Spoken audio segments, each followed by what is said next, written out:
Imagine, demand and build a world transformed.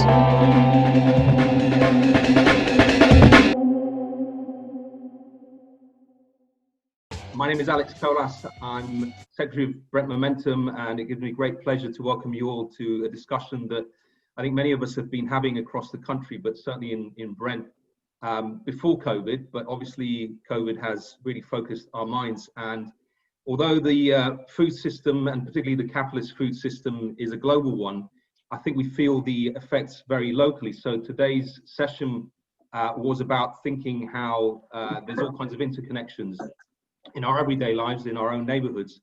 Brent in northwest London is one of the boroughs in London and probably across the country that's been hardest hit by COVID. And I think we all know that this is a combination of poor housing, of legacies of racial and class injustices, of poor air quality, but also of food system. So today's session really is tries to pull on the food chain, as it were, and look at what comes out in terms of food injustices and health inequalities in a very local space. It's interesting, however, that already the statistics have been gathered suggest that amongst the occupations that are hardest hit by COVID, that had the highest mortality, the 4 highest occupations are food related.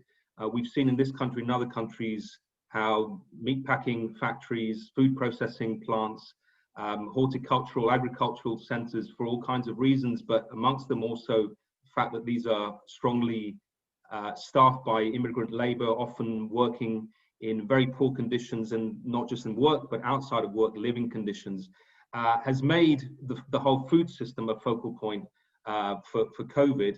We also know that among the top 3 risks for dying from COVID are food-related or diet-related illnesses.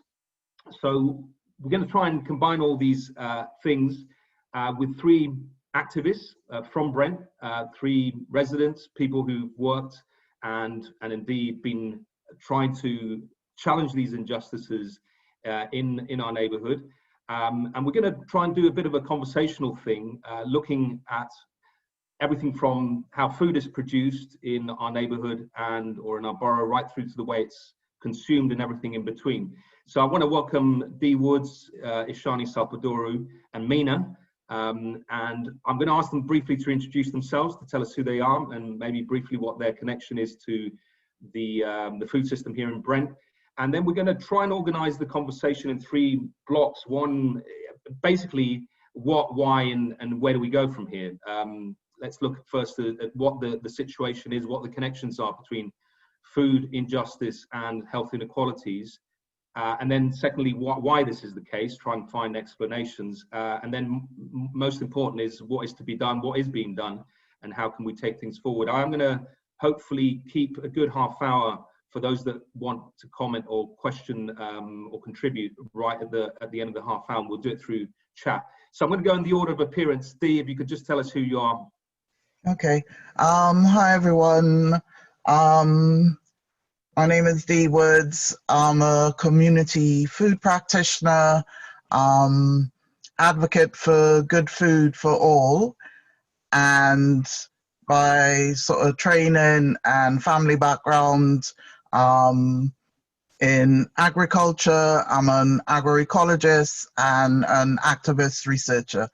And within that, you know, everything sort of interconnects. So a lot of my work is around the human right to food and nutrition, food policy, but particularly food policy from a grassroots perspective, and promoting diversity within food and agriculture. So in Brent, I co-founded Granville Community Kitchen, which is a food hub. Food aid is a small part of what we do, but we aim to change the local food system and local food economy through education and practice. So we teach people how to cook and how to grow food organically, and we have a small amount of space where we produce food. Thanks a lot. Mina. Hi everyone. So I'm Mina, and I worked in a food factory in Brent for the last 4 years. I actually just left in March, so just before all the corona stuff happened. So this was a big company. They produce supermarket own brand kind of ready meals. 80% of the UK's hummus is like produced in this one factory in Park Royal in West London. And yeah, during my time there, I was kind of trying to organise with my co-workers, and I became a GMB rep. So I was doing stuff within the union, but also I was doing stuff outside the union. So we had a kind of a small group we call Angry Workers, and we wanted, the aim is to kind of build kind of independent working class structures, you know, as well. So working kind of inside and outside the union, kind of understanding what limitations of working in unions are. So we had a local newspaper as well. We had a solidarity network where we were helping local people if they had a problem, for example, with their temp agency or with their landlord or at work. So yeah, the kind of idea over those 4 years was just to try and organise against the low wages, the kind of toxic work environment, kind of bullying and all of that stuff. So yeah, I found out quite a lot about food production during those 4 years, and so hopefully I can share some of that with you today. Thanks a lot, Mina. We'll come to that immediately almost, but before that is Ishani. Dr. Ishani Salpador. Hello, my name's Ishani. I've lived in Brent for 20 years now, and the reason I'm here is because I've been a GP in the same area that Dee works in, South Kilburn, which is quite a uniquely deprived part of Brent. So you see things in quite a concentrated way. And I've been a GP there for 18 years, and also diabetic specialist there, looking after the patients with diabetes within the practice. So my expertise comes from just knowing a lot about Brent because I've lived here a long time, and having dealt with patients who have diabetes and then the toxic combination of poor housing, poor autonomy, about their own lives, about their children's lives, and also about their ability to change their health outcomes because of the work they may or may not do. So I've done that for 18 years. So that's what I've got to tell you about. Thanks a lot, Shine. So I'm going to delve straight into what the food system's like in Brent. Again, acknowledging that it's very integrated, of course, into other geographies. But I'm going to start with Mina because she contributed or part wrote this terrific book, which I can strongly recommend. I think on my screen it's coming out the other way around, but it's Class Power on 0 Hours. Terrific account, and also an intervention strategically into what can or cannot be done. But the beginning of the book starts with Park Royal, which is an industrial estate, like many across London and other parts of the UK, that is pretty invisible. I mean, again, I've lived in Brent for a good 20 years, and there's a hospital nearby, might have passed by, but otherwise, one doesn't realise that there's a good 40,000 workers involved in different kinds of trades going on there, including, as Mina was saying, the production, when I saw that statistic, of 80% of this nation's hummus. And I think, you know, when one goes or people go to their local supermarket and pick up the hummus, you don't really think of Park Royal. So I wanted to just ask you, Mina, a little bit about what is the composition of that workforce in your own factories in Bakkavor. What is its place? What is Park Royal's place in the production of food? I gather that your plants also did some food processing. Who are the workers? Where do they come from? What are the main antagonisms there? And then we'll move on to the consumption end with Dean. So Mina. Yeah, so as you said, it's this kind of huge area that no one really seems to know about, but it's part of what's called the Western Corridor. So 60% of the food that is consumed in central London passes through this area. So it kind of comes in through Heathrow Airport and then it's kind of processed and packaged. And then it's, you know, because it's such a big kind of logistics transport hub, it gets sent everywhere else. So my factory was probably employing about 800 workers, but this company actually has 3 big factories and 1 warehouse just in this one geographical area. So you can walk to each factory within about 10 minutes. So all in all, this company employs up to about 4,000 workers in that one area. So, you know, yeah, hummus, all the kind of ready meals, so anything from like M&S lasagna to kind of these little empanada things or Indian fried snacks or whatever. I mean, there was about kind of 200 different things that we made. And it was a 24-hour operation. It's like 99% migrant workers. So when I was working there, the majority were kind of Gujarati, but there was a sizable minority of Tamil workers, and there was also agency workers, although they were a minority. Generally everyone was kind of a permanent worker, but the agency workers tended to be all Eastern European. And for a lot of people, it was their first kind of job through the agency. So there's a high turnover, like a lot of people didn't stay. And the reason people didn't stay was because it was a really tough job. I mean, I think people, when they think of food factory, that it's just kind of all automated, that the machine does everything, that it's not very labor intensive, but actually it was really labor intensive. I mean, you've got kind of women on the assembly line kind of individually putting 1 teaspoon of cranberry sauce into like each little pastry thing. So it's physically very difficult work because you're, you know, stuck on the assembly line, and this was mainly for the women. So it's, even though it's kind of 50-50 workforce, it was very kind of segregated along gender lines about what particular job you did, and the women were mainly on the assembly lines. And the general, because the work is hard, but it's also mentally very tough, because there's a lot of bullying, there's a lot of kind of hierarchy, and yeah, the general kind of atmosphere is pretty repressive, and it's long hours. So that was kind of what I found when I started working there. Yeah. Moving on to the other end of the spectrum, as it were, in fact, the other part of the borough, what is your community? I mean, who are the community, and what is the kitchen for them in your experience? So our community goes beyond the sort of borough, as it were, because of where we're situated in that triangle. So ours extends to sort of Westminster, North Westminster, and to Camden. And it is a mixed community of all ages, all genders, all ethnicities who simply cannot afford food.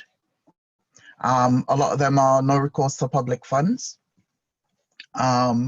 So refugees, failed refugees, people who are sleeping rough, people who have mental health issues, people with large families. So it is poverty and the hostile environment sort of driving household food insecurity.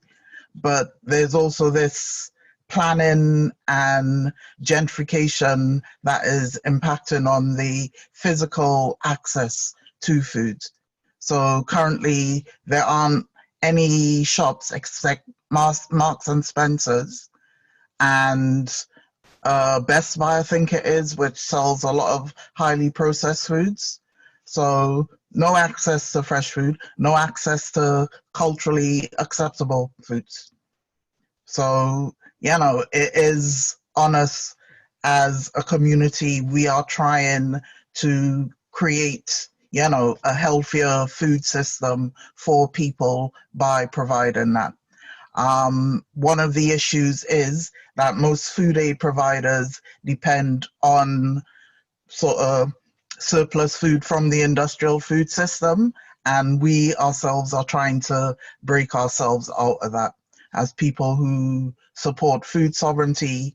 And by food sovereignty, we mean as a community deciding what we want, but also making sure food workers like Mina have the best working conditions and are, you know, fairly paid.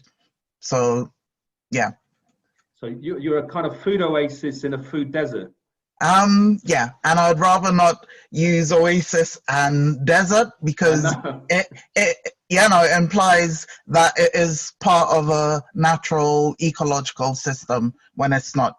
So it's a food apartheid. People have made decisions that impact on people's lives. Fantastic. And Shani, I'm going to come to you because obviously we've seen profile here briefly of different types of residents.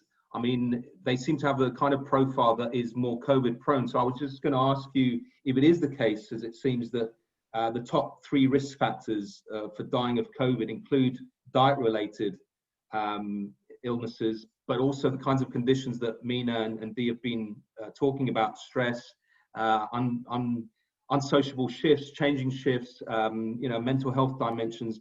What's the situation from a medical perspective of food-related or diet-related illnesses, for instance, on diabetes type 2 in Brent? Okay. Yeah, so I think, like you said at the beginning, COVID's just shone a light on everything that was already in plain sight, and definitely Mina, Dee and myself, and I presume everyone that's interested in this, were already fully aware of. So I suppose what I say about where I sit is literally between Dee and Mina. So I recognise the people like, okay, let me give you some numbers. In Brent, 8% of the population have type 2 diabetes. So we're amongst the highest in the UK, the highest being Bradford, which has got about 10%, and the lowest being in places like Richmond, which has 3%. So what's the why? Well, the why is about who lives in Brent, the sorts of jobs they do, and what that job allows them to do with their life. So I recognise in patients I've so what we have in Brent is high levels of diabetes, and the people who have those diabetes are people who do jobs like working in the factories in Park Royal, taxi drivers, bus drivers, other factory workers, people who work in supermarkets. So it's not that I was seeing lots of doctors with type 2 diabetes, because doctors, that's the point, they have some autonomy over their lives. We're seeing people with poorly controlled diabetes, and that's the problem in Brent. So what I would say is that we have high numbers of diabetes, but high numbers of poorly controlled diabetes, because people can't make changes because of the restrictions. Does that make sense? Yeah, absolutely. Thanks. And we might come back to that, because what I'm hearing, Shani, is that basically it's class.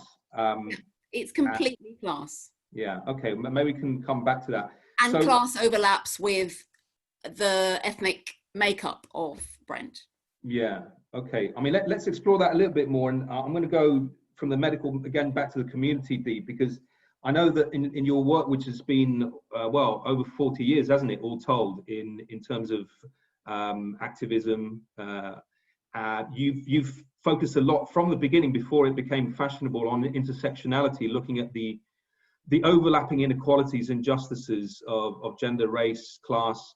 I mean, can you give us some illustrations, perhaps, of how that plays out specifically in terms of food injustices in your experience down there in the Grenville kitchen? Yeah. So it has to be an intersectional approach, because the majority of people being impacted by food injustices are women, women as carers, older women, disabled people, so it is all these things: class, gender, race, and ethnicity. And a lot of these things are structural issues that can be addressed structurally. Poverty isn't something by choice. All right, poverty is part of how capitalism works. For people to be rich, right, someone else has to suffer.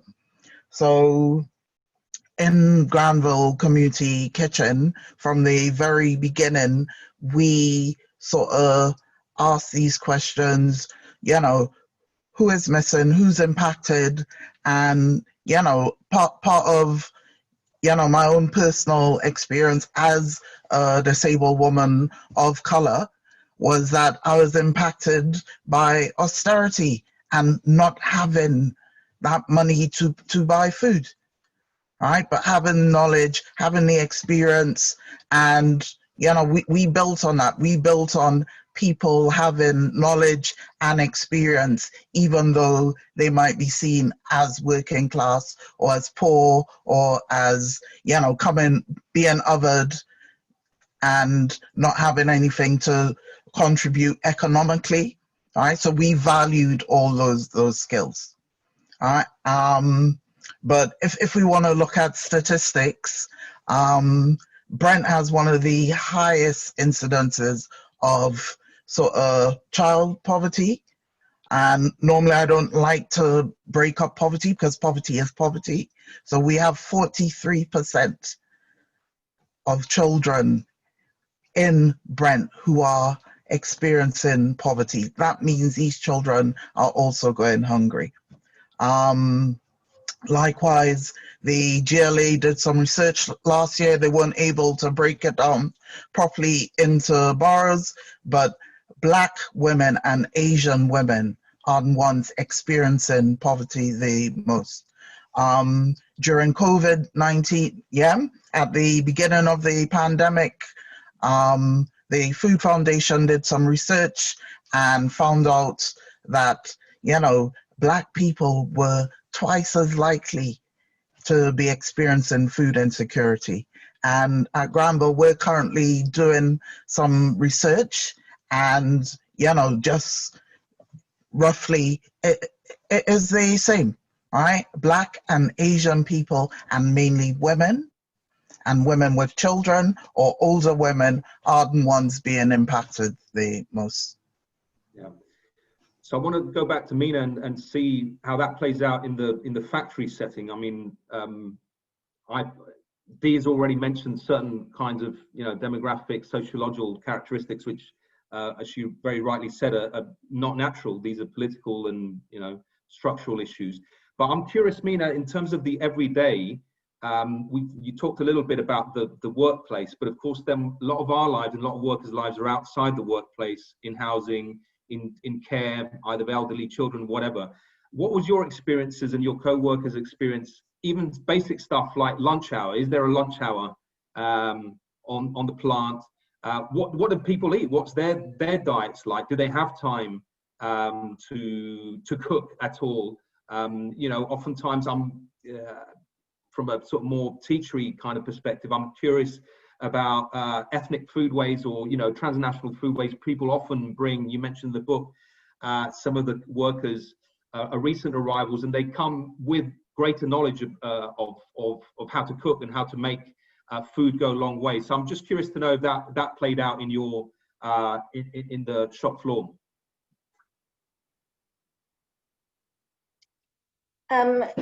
Yeah, so for a normal shift, you would normally get two half-an-hour breaks. Because of the nature of the factory, you'd have to if you're working inside, you'd have to take off all your gloves or put your gloves back on, and like all the stuff about putting on your PPE as you're going in and out of the factory, you know, knocks off already about 5 minutes. So it's always a bit of a rush to like get everything done within half an hour. We used to have 2 canteens because, you know, on one shift you might have like 400 or 500 people. You can't, they stagger it, but still, I mean, having the 2 canteens somehow made it okay. But then some bright spark manager had the idea of like converting one of them into a locker room. So then we only had 1 canteen. So somehow we were all supposed to fit in there. So a lot of times I didn't have anywhere to sit. There's only 3 microwaves and only like 2 of them are working, or 1 of them working at any one time. It was always a real scramble. And the women especially, they just wanted to sit down, you know, like they'd just been on their feet for hours and hours, and they just wanted to kind of sit, but it was always like shoveling food in. What was interesting was before I started working there, so a lot of these women and people who work there had worked there for quite a long time. So some of them like 10, 15, 20 years. And it used to be owned by a Greek family company. I mean, they're also quite big. The interesting was they used to be able to prepare their own food in the factory together. So they wouldn't have to do extra work at home when they got home, you know. So they really kind of would have this kind of rose-tinted kind of view of what it was like, you know, back in the day when it wasn't this big, massive corporation kind of owning the company. But I think it really affected like the burden of work, especially on the women. But then obviously that was all kind of cut out, and it related to a general kind of tendency, I think, where the workers felt like they had less and less autonomy or control over their work. So, you know, before they used to say, oh, if we needed holiday on short notice, if we needed to go and have a doctor's appointment or something, would never be a problem.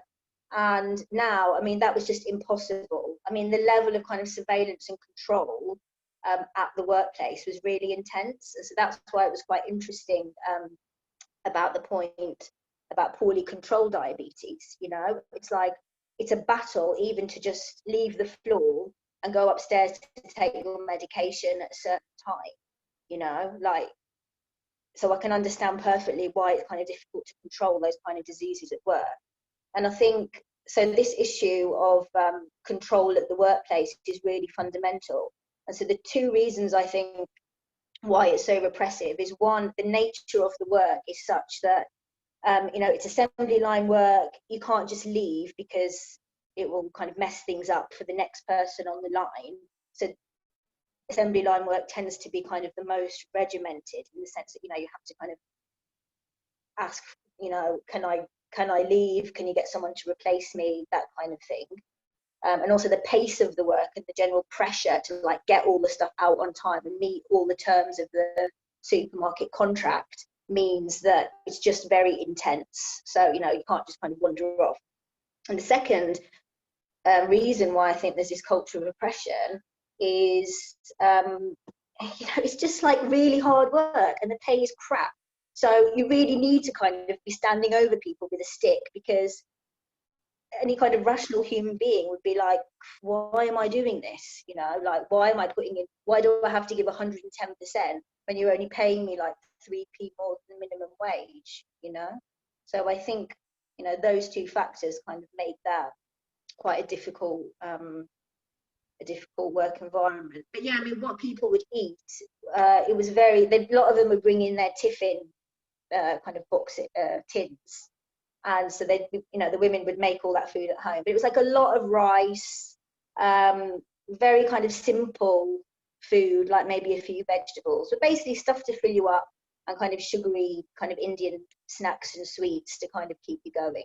So yeah, and people, you could tell people did have a lot of health problems. I mean, ambulances came quite frequently, you know, people would collapse on the line, or yeah, that was quite common. Yeah, I think there's a sort of you know, no sugar, no productivity. I mean, right through the ages, isn't it? I want to bring in Ishani, because you mentioned autonomy in a different context, but I think it's very connected to what we've been hearing, Ishani.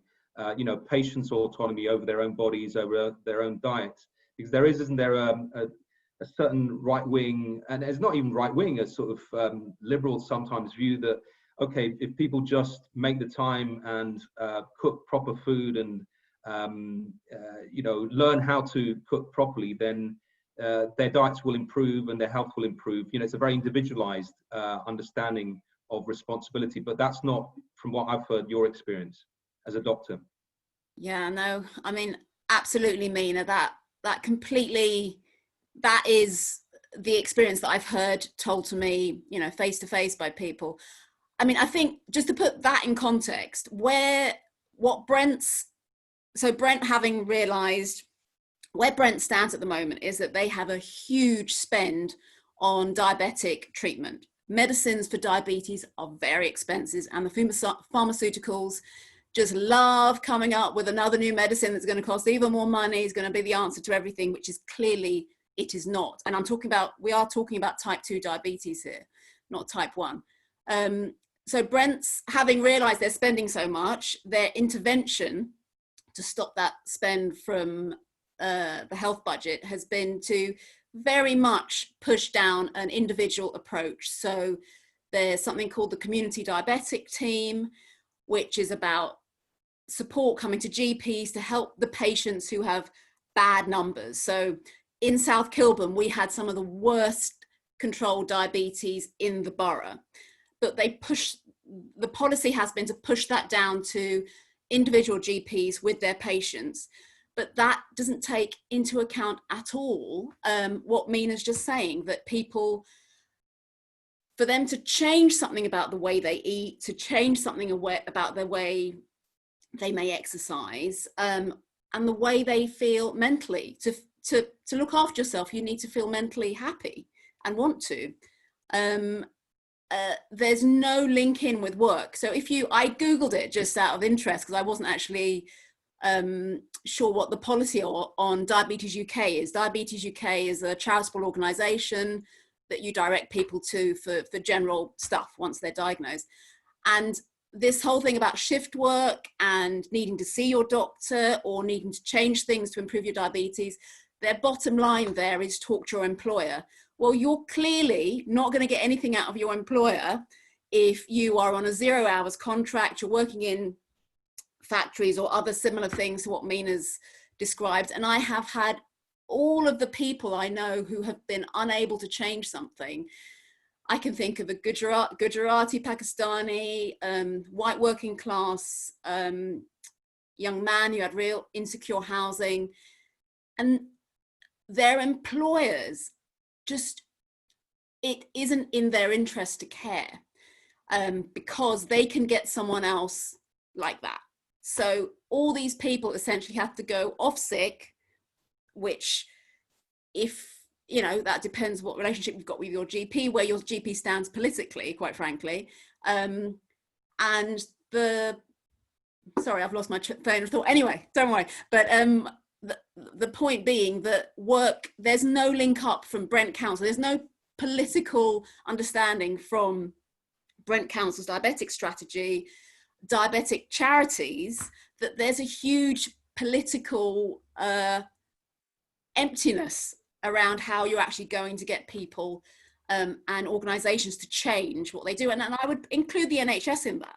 And the NHS has got a huge amount of very stressed, very overweight workforce. That's from cleaners upwards in the hierarchy. And there's just not the time and space for people to do that on their own. It needs to come from the organisation, and that needs to come from on high. Okay, thanks a lot, Shani. So I'm going to just extend the last sort of 10 minutes or so before we open things up to any questions or comments. And the most important thing is what is to be done, what is being done. And I'm going to start with Dee. You probably had this question a number of times, but I'm going to ask it anyhow, which is the scale issue. You know, how do you upscale from a community garden that, as you've described, at least is a sort of anti-apartheid initiative? But we're talking about a borough in Brent of, I think we're about 100,000 in all of Brent. We're going to need a hell of a lot of community gardens to feed all of us. So how does one upscale from community kitchens? Right. So I think we need to one, look at community gardens as a bit more than just providing food. You know, they provide mental health support. They help people in terms of loneliness. And we can be producing more food. I think we need to look at community gardens as food production, but the thing is, the UK isn't food secure, right? Most of our food comes from elsewhere. 80% of what the supermarkets bring in comes from the EU. So we need to be building our local food production.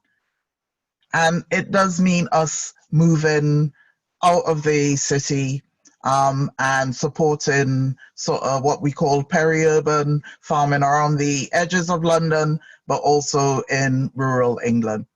So we have to be working with farmers, and not just farmers in the UK, but farmers abroad. And farmers abroad in terms of us having culturally acceptable food, but also all those foods that we like. So chocolate and coffee and whatever else, but within the same standards that we want for our farmers and food workers here, which is fair wages, you know, fair working conditions, and living wages at that, real living wages. So at Granville, we are expanding as much as we can within South Kilburn to actually produce more food on allotments, but we're also seeking land to start a farm. All right, there's no way around it. We have to be farming. And to do that, we need farmers. And we need to be educating people to become farmers and horticulturalists. Thanks, Dee. So I want to bring in Mina now with the point that Dee was making, one of the points she was making about living wages and about the sort of working conditions again. That's been obviously a running theme throughout. And Mina, your 4 years in Bakkavor, together with other comrades, involved organising workers for justice in these factories, particularly around, as per usual, bread and butter issues, wage issues, working conditions.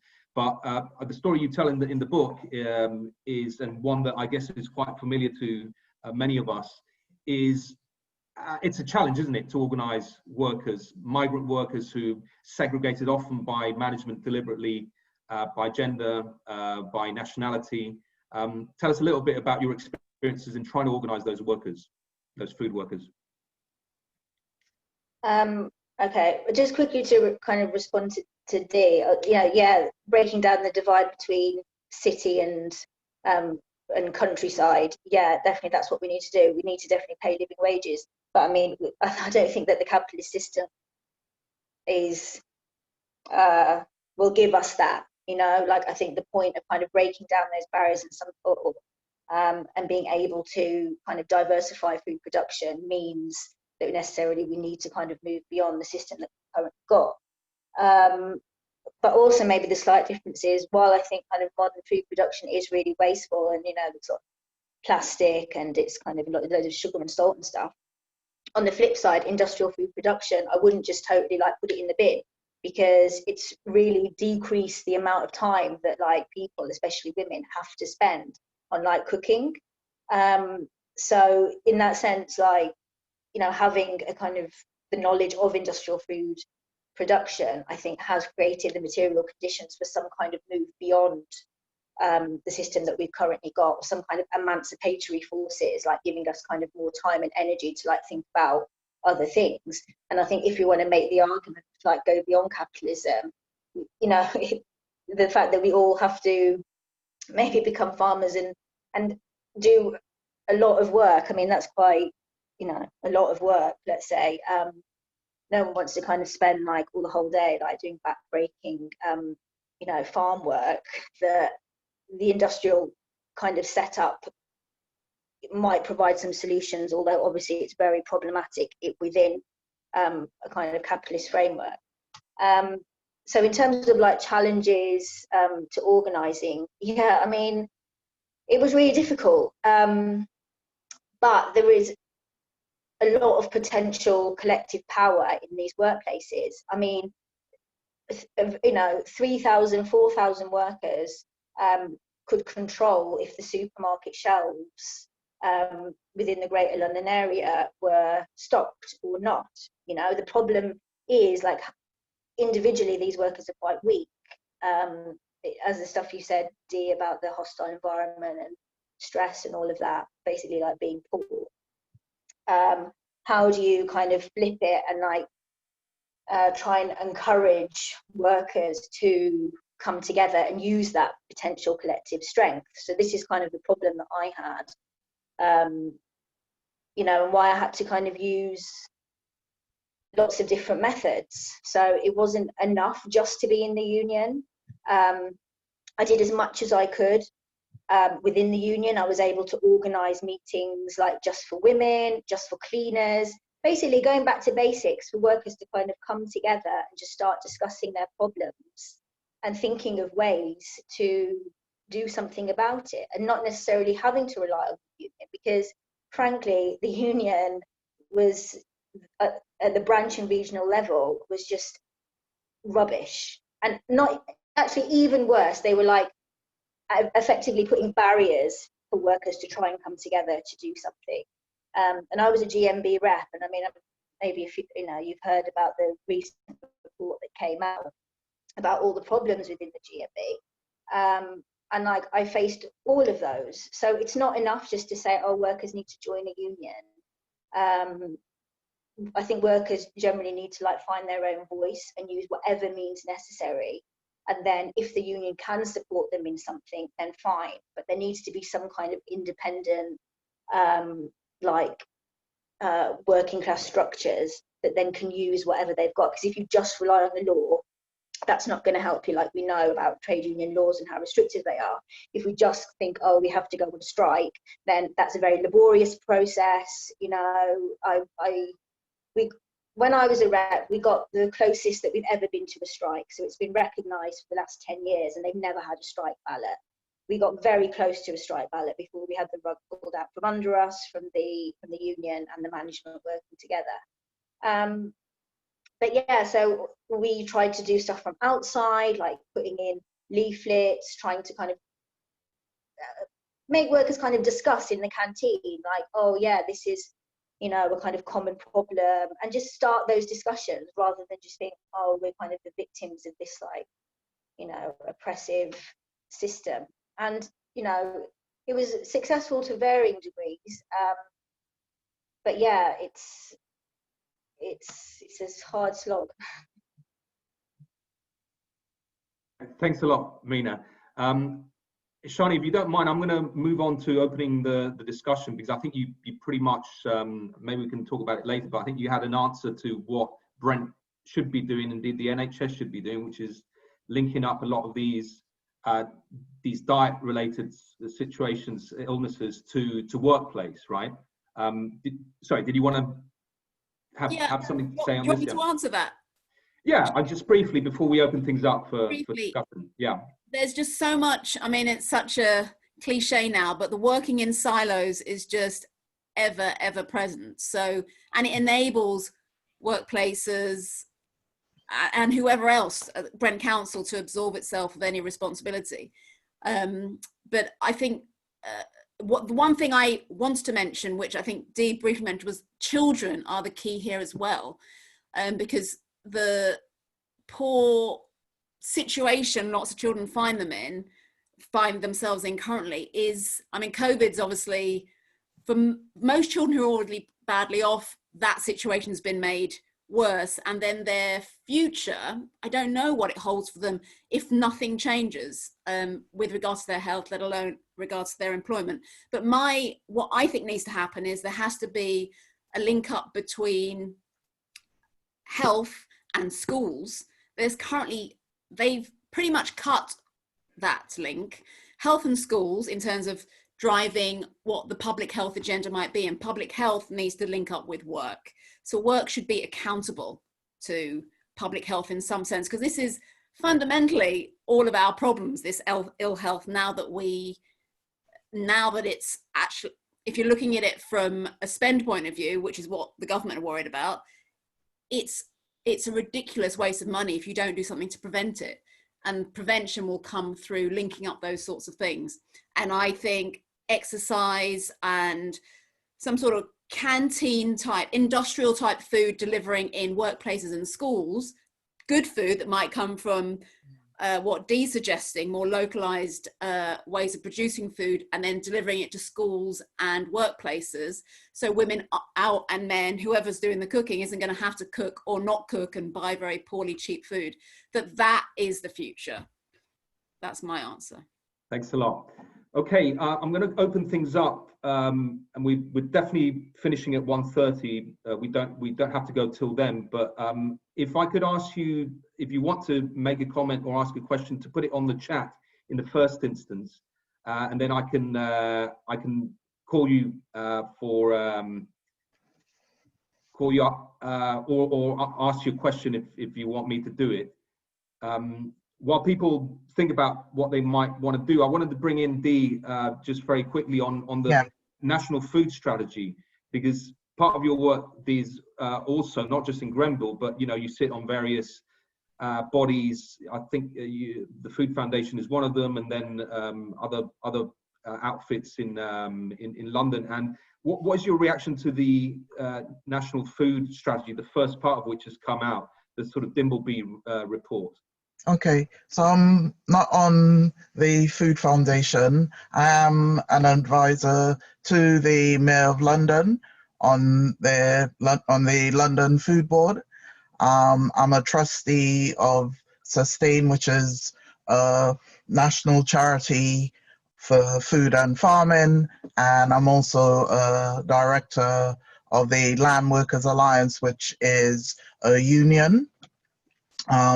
Which is Farmers Union or Land Workers Union, that is part of La Via Campesina, which is the largest farming union in the world. I also sit on the Food Ethics Council. So the first part of the National Food Strategy, I was very disappointed.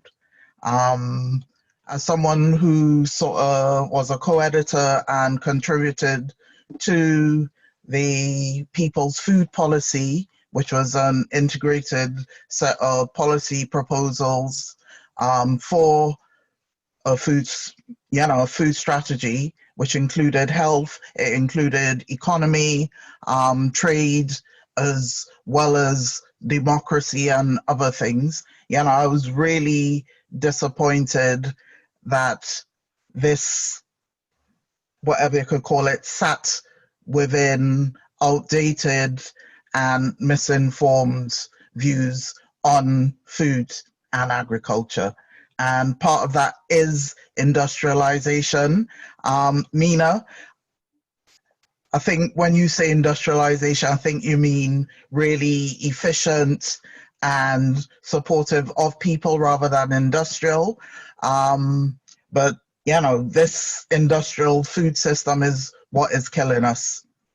The industrial food system does not feed us. Most of our food comes from women, and most of our food comes from small food producers around the world. But this national food strategy continued to, continue this myth that we are fed by the industrial food system. It continued to promote this myth of a green revolution that hasn't worked anywhere. So, it starts with this thing around Mexico and, the scientists who went in and supposedly saved Mexico from starving. That is not true. Likewise, in India, the Green Revolution has failed. The Green Revolution in Africa has failed. And I don't know about you, I don't want that Green Revolution for the UK. It has been a lot of public and private money pumped into false technologies, when that money should be, pumped into real solutions. And by real solutions, I mean truly sustainable organic methods that, you know, support the environment, that support people, that you know, supports animals. Public procurement. So, you know, money should be pumped into public procurement so that our children are fed. We shouldn't just be asking for free school meals for some children. It should be universal free school meals for everyone. So I'm really disappointed. And we as people have opportunities. Anyone can just write to a national food strategy and express what they want to see in this food strategy. You know, Marcus Rashford, he's sort of leading this campaign with food industries and the big supermarkets, trying to support these, you know, 3 key things around children's food. And whilst, you know, I'm welcoming of those, you know, proposals as a stopgap, as a sticky plaster, right? I think a national food strategy should do more. And I'm not so sure about lying in bed with all these industrial giants, because all they care about is their profits. They don't really care about people. Yeah, thanks a lot, Dee. So we've got several comments and questions. I'm going to put them together so that you guys get a chance to reply to them. I know Susie Roston wants to come in on blood tests, and I'll let you come in a minute, Susie, if you can keep your comments brief. And then Catherine has also asked, if you just keep this question in your mind, the 3 speakers, what about cooperative ownership of food production and distribution? You can read this as well in the chat, of course. What would it take to create food co-ops and co-op markets in Brent? Susie, do you want to make a point about blood? Thanks. Yeah. I mean, I was seriously ill, you know, 15 years ago, and I went to a nutritionist and I had a blood test, and then I started having them, and then about 8 years ago, the doctor said, oh, you can have them here, and you get a printout with all your vitamins and minerals. And one thing I was deficient in was zinc and vitamin D. Sorry, not vitamin D, vitamin B. But and then 3 years ago, and I eat organic food, loads of really good stuff, but I was vitamin D deficient as well. And basically, you know, I've really researched a lot around COVID, and vitamin D deficiency seems to be the biggest thing. It's the most important thing for your immune system. So all the groups that have been getting ill more, like older people, make less vitamin D. So do obese people, because they have a problem with their kidneys. And so do people with darker skin make less vitamin D, because their skin's adapted from a hotter climate.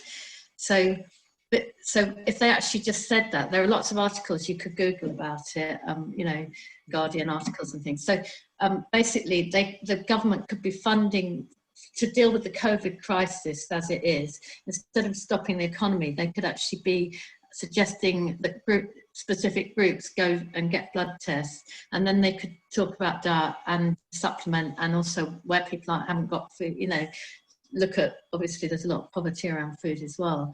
And it's really interesting, because I Googled the other day, I was looking at what's been happening in Sweden, and now their COVID rates are the lowest in Europe. And they've actually just been taken off the quarantine list if you want to go on holiday without worrying it might suddenly come back on. And then I Googled the poverty levels in Sweden, and I don't know if everyone knows it, but like our poverty levels are 22%. But child poverty in this country is 34%, which is like 1 in 3 children. It's unbelievable. And in Sweden, it's 16%, and in Denmark, it's 0.2%. Yeah. And in Sweden, it's Norway, one is 5%, and the other is 7.5%. So actually, everyone's talking about the lockdown and all these other measures. But what we really know is that if your immune system is strong, when the virus has a reaction in you, you're not going to go into the time, whatever it's called, storm, where you go into the much worse stage, because your immune system is strong enough. So if we could get people supplemented now, they will be strong enough to deal with it Okay. and not die I'm from going to it. stop Do you see there, what I mean? Susie. Yeah. I think we'll probably have to, that's a GP kind of question. Don't want to make this Yeah. into a private consultation, but there's a political issue there about, I think, inequalities versus the sort of, you know, the what we take in and vitamin D and all the rest of it. So Shani, if you can come back to that in a minute, but perhaps all of you, particularly Dee and Mina, can briefly address the questions about, you know, co-op foods. And it's linked to another question, if I can put it together with Hattie's, sorry. What can we do both as consumers and labour movement activists to improve justice within the food production system? So, you know, it's the big what is to be done. But what about co-ops, both at the level of production and distribution? Let me start with Mina, if that's right, Dee, because it came in earlier. I mean, there are definitely some really good initiatives. Like the only ones I kind of know of are like Cooperation, Kentish Town, or there's some Cooperation, insert area name here, that have been operating in various places. And I don't really know that much about them. All I can say is that my general impression is that somehow that seemed to be like the answer, but within the kind of system in which we're working, and I just think that it won't really be the answer within this current system. You know, like the questions around autonomy, people feeling like they kind of control their life and their work is like the fundamental question. But obviously, in order to have that time to kind of think through these things and create a new structure, you know, you need to kind of challenge the general social pressure of that there's no time to do these things, there's no energy to do these things. And yeah, there's kind of no collective forces really that are kind of gearing up to that. And yeah, I mean, with this, you know, kind of going back to the first question of like, how do you kind of massify this? And yeah, maybe it's not really about kind of industrial in the sense that we understand it today, like with all the kind of big Monsantos and all the whatever, but it's more kind of mass food. I think there's mass food is still important to defend, you know, like mass canteens. How do we do that? You know, how do we feed as many people as possible in the most sustainable way? And that includes like using machinery. I don't want to, I would be kind of like, oh, we don't want to go back to the past. It's kind of using what we've got. But as I said, like within the current framework of how things are, this will only get so far, you know. Yeah, that's on that issue. On the question to be what is to be done, I know a lot of people here are in Momentum or kind of involved in Labour Party stuff, and I would just say it's really important to kind of build links with workers in workplaces like this, like in a kind of rank and file way. Like it's not enough maybe to just go through the union, which is somehow like the easiest thing to do to get in touch with workers like in your area, you know. But my kind of experience is that can be very limited. And how do you kind of build relationships with workers in these places so you actually know what is really going on and like not what is in the press release, in order to kind of build up some kind of structures where workers can feel, you know, if they do something, it's supported from maybe somehow some external group, you know, that's not related to the union or some kind of institution. So I would just kind of advocate maybe going to your local food factory or something and trying to talk to workers there, maybe find out what their problems are, and also kind of sharing information with workers about what other workers are doing to maybe motivate and inspire them to take some action themselves. So I'm just before Dee comes in on the co-op question. You mentioned earlier the issue of procurement of public funding, and I reminded of two things. One is it seems that when the Workers' Party, the PT, was in power in some cities in Brazil, they had quite a progressive procurement policy trying to link up the MST, the landless workers movement kind of farms, to public procurement in the city. This was, I think, in Porto Alegre, in particular in the state of Porto Alegre. So I wanted to press you a little bit more in what your perspective is on that procurement side. The other thought I had is, I mean, it's not something I know too much about, but I've read that until recently, and maybe still now in Japan, consumers' unions have been quite powerful in, again, from the consumption end, if you've got some purchasing power, and for all kinds of reasons that we've explored today, whether we're in work or not, most of us have to buy our food. That is one way of contributing to. It's not the only way, but it seems to me a way of contributing to dealing with the food injustices. But over to you, Dee, on co-ops and procurement. Okay. Yeah. Lots to unpack here, and not enough time. So in terms of cooperative, there are cooperatives or cooperative values in a lot of farming and food organizations. So someone wrote in the chat about growing communities who work, on what they call patchwork farms, and with organic, growers in the southeast and southwest to supply food to the only certified organic market in London. Corporation Town, Kentish Town, they are well-meaning, but their premise is wrong, right? They are just a glorified food pantry who still rely on food from surplus from the industrial food system. So they're not only propping up the industrial farming system, but they're also sort of strengthening what we call a hunger industrial complex. Right? People need to have the agency to be able to afford the food that they want. And organic food or non-toxic food should be the norm, right? We shouldn't have to pay a premium for good food. The people who produce, highly processed, non-foods that make us fat, that make us sick, should be the ones paying premiums that aren't, and which shouldn't be passed on then to eaters.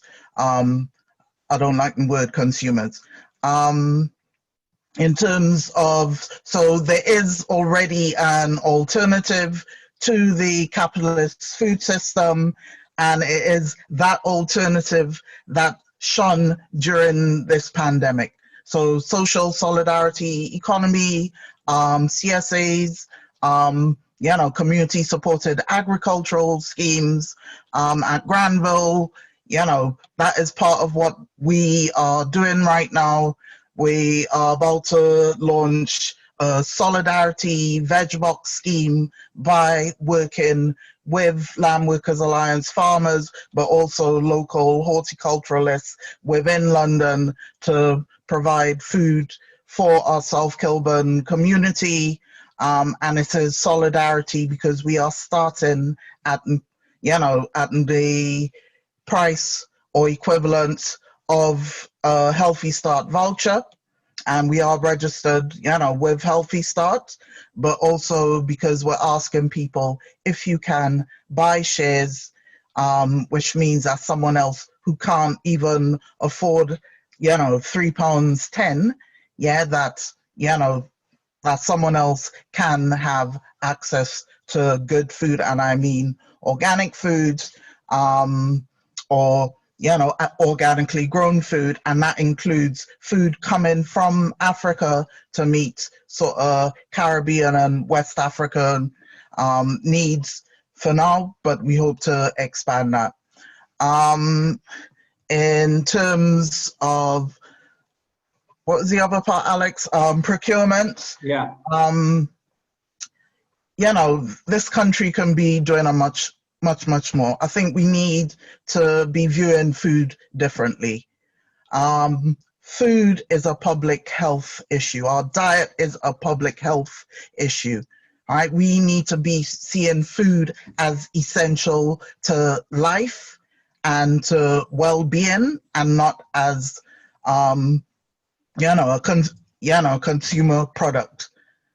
And as soon as we change what our viewpoint is on food, it means our governments, our local governments, our health bodies will be treating food as such, so that we are using dynamic procurement systems, working with local farmers, with local food producers to ensure that people are able to access good food all the time. And, you know, Nordic countries are very, you know, they're excellent at doing that. So Norway, Sweden, Denmark, they are putting money into their food systems and into food procurement. And the example you gave of, you know, Brazil has been very good at sort of reducing household food insecurity by, you know, having that procurement system working with farmers and MST. But the current, you know, sort of leader has sort of reversed a lot of that. Absolutely. But it has to be us. It has to come from the ground. It has to be about us creating these food systems that we want. And I mean, there's so much more happening as well. Open Food Network, you know, farmers thinking, you know, we need to work on cooperative, you know, on a cooperative level. So the farm that Granville is hoping to start, we want to do that on a cooperative level, working with other farmers as well. Very quickly, food banks, are they, Yeah. do they, John was saying, do they exacerbate my language there? Do they underwrite the existing systems of inequality? What's your view? Yes, they do. They do, right? Because our government believes, right, tick box, we sorted food. No, you haven't sorted food, right? Instead, you know, it is part of this hunger industrial complex that says you're poor, you're not deserving, right? You eat the leftovers, right? You are not worthy to be a human being, right? That's what food banks are. Right. So, Shani, I hadn't forgotten about Susie Roston's question, which was about, if I summarized it, and forgive me if I misrepresented, but the connections between inequality, or rather greater equality in Scandinavian countries, for instance, and COVID outcomes, health outcomes, versus, or not necessarily versus, but in relation to whether vitamins and other kinds of, you know, mechanisms can be used for that. Did you have any views on that? I mean, I think so specifically low vitamin D, it's a surrogate for being in poor health. So you get your vitamin D. So the science bit, you get your vitamin D from the sunlight. If you're not out in the sunlight, or if you have darker skin, you're less likely to get it. So we have very common, very high levels of low vitamin D in Brent, just based on our population, because of all of the above. So, I mean, a standard thing is everyone should we tell children and their parents who are not white skinned to take vitamin D anyway. But whether they do or not is another thing. So actually, I think it's just a surrogate marker. It is a fact, but it's not the point. The point is why people are low in the first place, and they're not getting out in the sun for reasons of by the time they get home, there's no sun. That's one reason. They don't eat fish. Oily fish has vitamin D. So why don't people eat fish?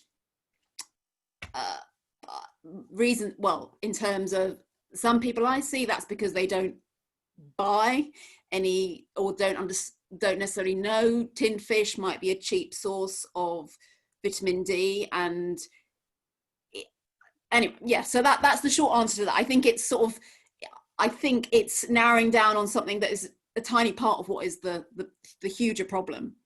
And just, if I can, it's completely not my area of expertise, but just what Mina and Dee have been saying, I don't know what the answer is, but it definitely has to be some sort of community-based production of food, because the parents of the children who are going to school without breakfast, and then getting, depending on which primary or secondary school you go to, and some schools now with COVID aren't providing food because of all of that. St. George's down the road is not providing a school meal, so they're relying on whatever gets made at home. You have to start thinking about some form of community sharing of how food gets given to children and adults. And I completely agree. The thought of women who are put upon anyway having to strive to make another meal, they're already failing to find time or the mental happiness to do so. I think that's not necessarily the route. It has to be sharing the load, and it becomes some sort of being part of something. So I don't know what the answer is, but something between what Mina and Dee are talking about is without a doubt needed, because we're not going anywhere the way we're going. I mean, the amount of people, if I can just mention about shift workers, the inability shift workers have, whether they're tube drivers or factory workers, the inability to prepare something decent, just because of the toll shift work takes on you, is ridiculous. So they either need decent canteens or a decent place making food that gets the food to them, because we decide that we need this 24-hour production or tube or whatever it is. If that's what we think we continue to need, then we need to feed these people. Thanks, Ashani. Okay, I'm going to start winding the session down. I think there's been no shortage of great ideas that you know, are not necessarily always compatible, but the aim of today's session was certainly to get the conversation going and continuing. So the first thing I wanted to say is, if you're in Brent, or even if you're not in Brent and have an interest in these things, stay in touch. It doesn't have to be, of course, through Momentum or whatever, but because I think there's all kinds of good energies and, of course, lots of stuff that we can build on locally, including these work. I wanted to thank the World Transformed for giving us the platform, and you all for listening in on talking about sun. I hope we can go out and get some sun ourselves now today, if there is sun outside where you live. And most importantly, I want to thank Dee, Ishani and Mina for taking the time to really talk us through, I think what's been a fascinating discussion. And now on to action, I guess.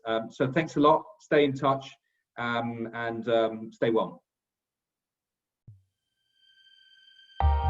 View the full TWT20 program and become a supporter today to help us deliver political education all year round at theworldtransformed.org.